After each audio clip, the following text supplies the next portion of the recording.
Hey, salut tout le monde. Bon, encore de l'actualité d'Intel. Bon, les fameux processeurs Arrow Lake qui sont supposés de sortir en 2024. On sait que cette année, on n'aura pas le droit à une nouvelle plateforme réellement. Ça va être des Raptor Lake Refresh. Mais dans cet article-là, est-ce que les processeurs Arrow Lake vont-ils manquer la fenêtre de tir? C'est une bonne question, ça, que je me pose, parce que quand Intel ne sort pas de nouveaux processeurs ni de nouvelles plateformes cette année, il y a quand même matière à se poser de questions. Mais dans une vidéo précédente de l'article du média chinois qui disait que les AMD Zen 5 qui appellent serait du fake news pour cette année. Autrement dit, AMD sortirait peut-être pas vraiment de nouveaux processeurs. Ça aussi, je serais porté à le croire parce qu'on commence déjà à avoir des Ryzen série 7000 qui ont la mémoire 3D cache qui appelle ou la 3D V cache qui commencent déjà à faire leur apparition sur le marché, qui est un refresh des processeurs AMD précédents de la série 7000. Fait que, mais encore là, c'est du dur à dire.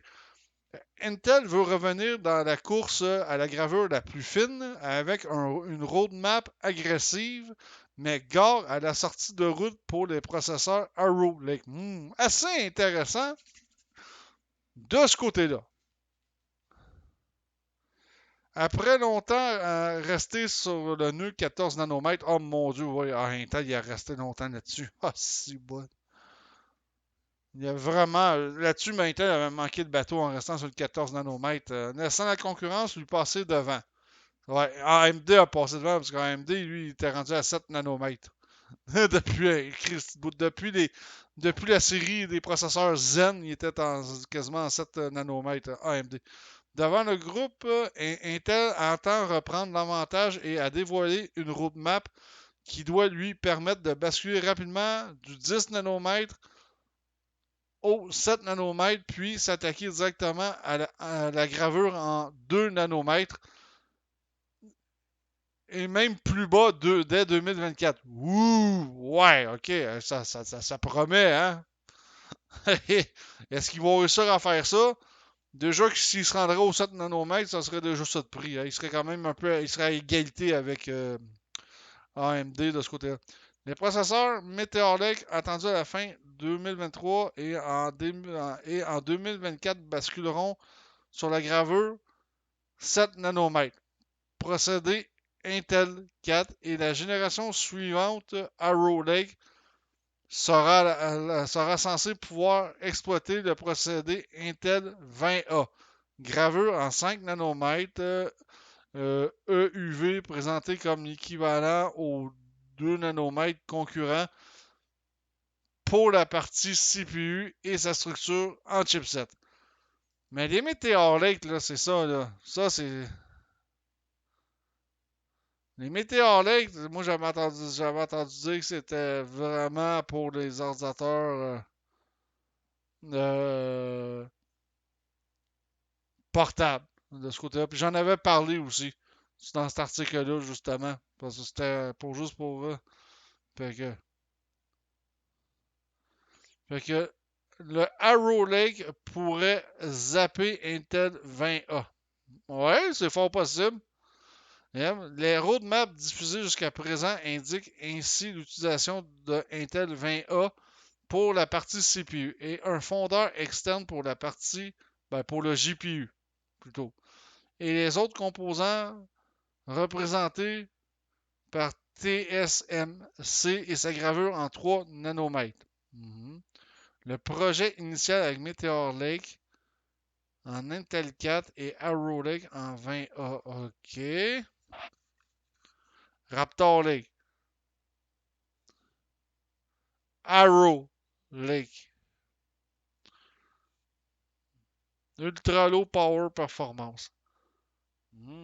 Ça a l'air, ouais, ça. Ouais.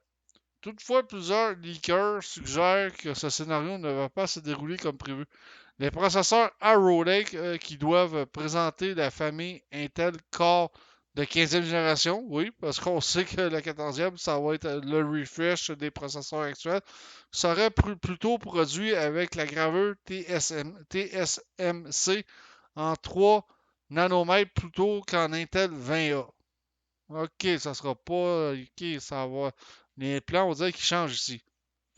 Il s'agirait de la même version N3B initiale, lancée en fin 2022, et non le procédé N3E optimisé qui arrivera ensuite une fois la technique de production bien maîtrisée. OK. Les processeurs Arrow Lake manqueraient donc la fenêtre de Intel A, 20A plutôt, pour rester sur le procédé Intel 4, soit sur la gravure TSMC en 3 nanomètres. Ok, ouais, ok. Il était supposé de sortir des processeurs en procédé Intel 20A, et ça sera peut-être pas le cas. C'est ça que j'ai qu'on comprend bien présentement. Fait que oui, effectivement, peut-être Intel va manquer de bateaux de ce côté-là. Hein. Ça, c'est sûr et certain de ce côté-là. Ce changement n'est pas confirmé par la firme. OK, c'est un titre de rumeur aussi, hein, cet article-là. C'est des leakers, c'est un titre de rumeur. Je préfère le préciser. Hein.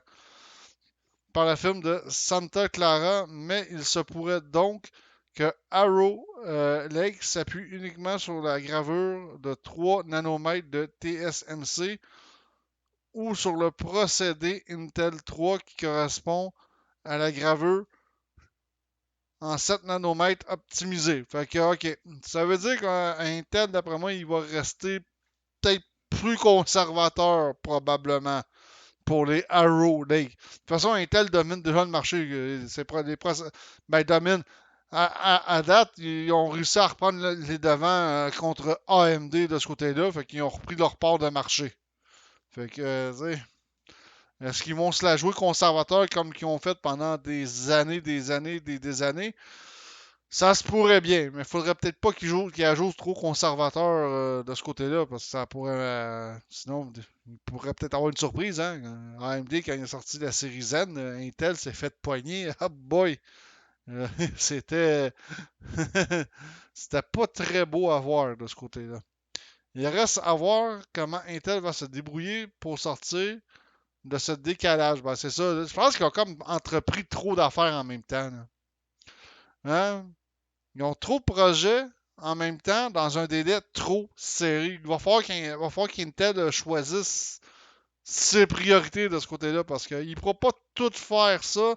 Son roadmap qu'il présente dans cet article-là, ça sera impossible à réaliser, surtout dans des délais aussi courts que ça.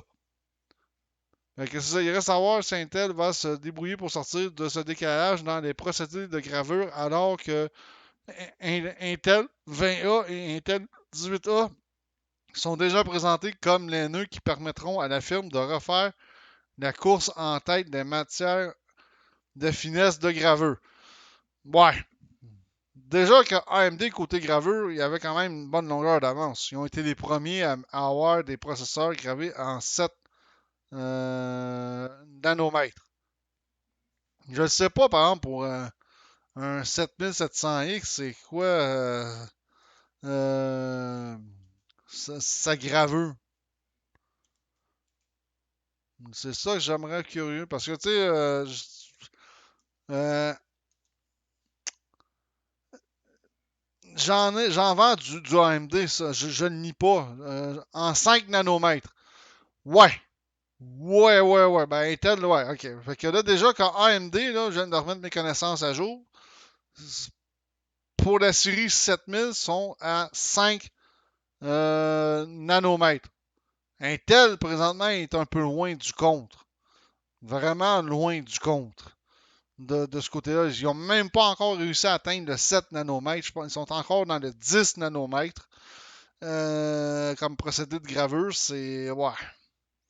Non, je pense que Intel là, va falloir qu'il mette ses priorités à la bonne place. Parce que là, il y a trop d'affaires qui leak. Et présentement, si c'est vrai toutes ces affaires-là, mais Intel ne pourra pas tout rattraper ça. À court terme, ça va être très difficile de rattraper ça, sorte leur finesse de gravure. Là. Le procédé pourrait proposer sur certaines gammes de processeurs, alors que tout semble indiquer que la firme se prépare à mélanger plusieurs procédés au sein de la même famille. Ça, c'est pas très bon non plus. Parce que si on n'est pas à avoir si le monde pogne des processeurs en 7 nanomètres optimisés, d'autres en pognent, mettons, en 3 nanomètres, dans la même gamme de processeurs, non, non, c'est pas bon. Là, j'ai l'impression qu'Intel là, est en train de nous faire là, une espèce de méga essai clinique, si on pourrait dire ça comme ça, autrement dit. Ils vont tester plusieurs choses sur la même famille de processeurs. Je suis pas terriblement. Non, je suis pas terriblement enthousiaste. Il va falloir qu'ils choisissent une gravure pour le Arrow Lake. Puis il va falloir qu'ils se décident quand même assez vite. Parce que il reste un peu plus d'un an avant que les Arrow Lake sortent sur le marché. Ça n'a pas de sens. Qu'on va se retrouver mettons, du Intel 20A puis du Intel 18A. Ou comme j'ai dit, de la gravure en 7 nanomètres optimisée qui correspond qui est un Intel 3. Parce que c'est pas du 3 nanomètres, Intel 3, c'est le nom de code pour la gravure en 7 nanomètres. Je me suis complètement gouré de ce côté-là. Mais c'est. Ouais, d'après moi, ça risque d'être une méchante belle soupe de ce côté-là. S'ils sont pour nous faire ce coup-là avec la 15e génération, là, ça sera pas, ça sera pas très bon. Parce que là, c'est du très très technique que j'essaie de décortiquer présentement. Ça, c'est ultra ultra technique là. Tu sais, mais non, d'après moi, c'est ça. Intel, d'après moi, ils vont se servir ils vont peut-être se servir de la 15e génération comme une méga plateforme de test pour essayer d'avoir pour essayer de trouver le procédé pour avoir la gravure la plus fine comparé à AMD présentement qui est à 5 nanomètres. Ouais. On va voir ce qui va se passer d'ici là parce il reste beaucoup de temps en même temps. Il reste pas tant que ça parce que ça passe assez vite du côté du développement de chez Intel le temps. Hein.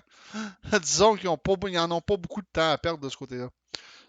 Mais j'espère juste en conclusion qu'ils feront pas qu'ils serviront pas de la 15e génération comme une méga plateforme de test parce que ça sera pas ça, ça sera pas amusant, disons. Ça sera vraiment pas amusant.